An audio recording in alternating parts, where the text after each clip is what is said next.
Ronald Reagan started us down a questionable path with his observation that government is not the solution, government is the problem. There are times when government needs to be the solution, and we are living through such a time right now.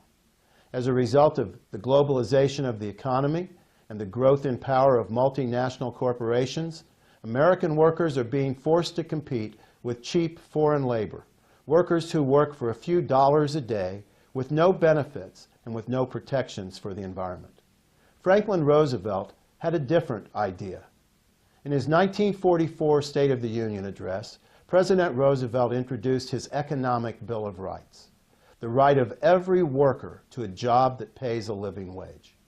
A living wage, by Roosevelt's definition, included not just food and shelter, but health care as a right, educational opportunities, Social Security, and recreation. There's a lot of work that needs to be done right now.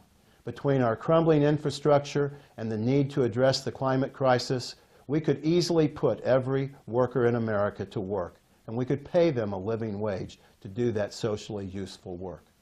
The problem right now is a government controlled by people who deny science, who deny that there even is a climate crisis, and obstruct needed efforts to address that crisis.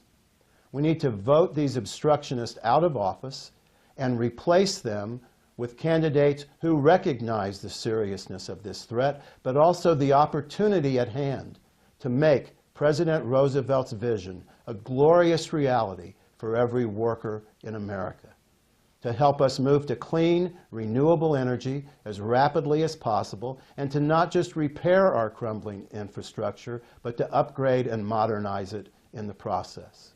We need to find candidates who agree with Roosevelt's vision, who will work to make it a reality. I am one such candidate. We need a lot of people like me elected, up and down the ballot, from sea to shining sea. I encourage you to find these candidates, to support us, to vote for us.